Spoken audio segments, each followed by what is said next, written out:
আসসালামু আলাইকুম আপুরা, সবাই কেমন আছো? আলহামদুলিল্লাহ ভালো আছি।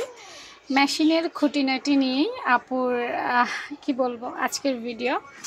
দেখা আপুরা অনেকেই আছো বর্তমানে জ্যাক মেশিনটা খুব পছন্দ করছো, অনেকের ইচ্ছা যে আপু মেশিন কিনবো, তো কিভাবে স্টার্ট করব? আমরা তো আসলে কখনো চালাই নাই, অভিজ্ঞতা নাই, কিভাবে মেশিনটা চালানো শুরু করব?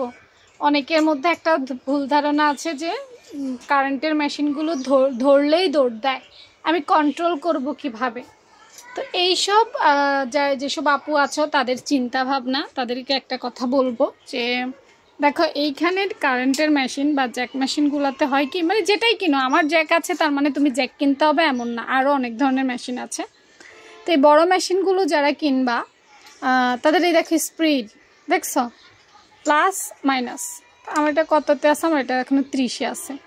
তুমি ধরো নতুন, তুমি তো কখনো আর এটা ধরো নাই, চালা নাই, অভিজ্ঞতা নাই। হ্যাঁ, নতুন হলে কিভাবে হবে? আস্তে আস্তেই সব ঠিক হয়ে যায়।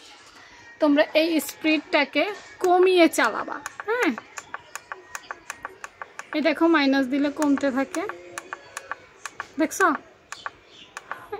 হ্যাঁ, এই অপশানটা কমিয়ে চালাবা। প্রথমে দরকার হলে 5 থেকে স্টার্ট করো, 5 থেকে স্টার্ট করো।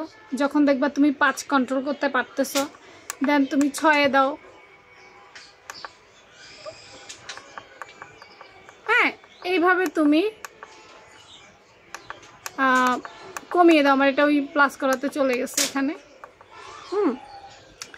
5 দাও, 5-এর পরে 10 দাও, 10-এর পরে তুমি 20 দাও, 20-এর পরে তুমি এইভাবে আস্তে আস্তে উঠাও। আপুকে যদি জিজ্ঞেস করো আপু কততে, আমি 30 থেকে 35-এর মধ্যে, হাইস্ট স্পিড হচ্ছে 40, তো আমি 30 থেকে 35-এর মধ্যে দিয়ে সেলাই করি। হ্যাঁ, এর একদম 40 দিলে আবার কন্ট্রোলের বাইরে চলে যায়, সোজা ছাড়া অন্য কিছু সেলাই করা যায় না, তাই আপু 35 থেকে 35-এর মধ্যে চালাই।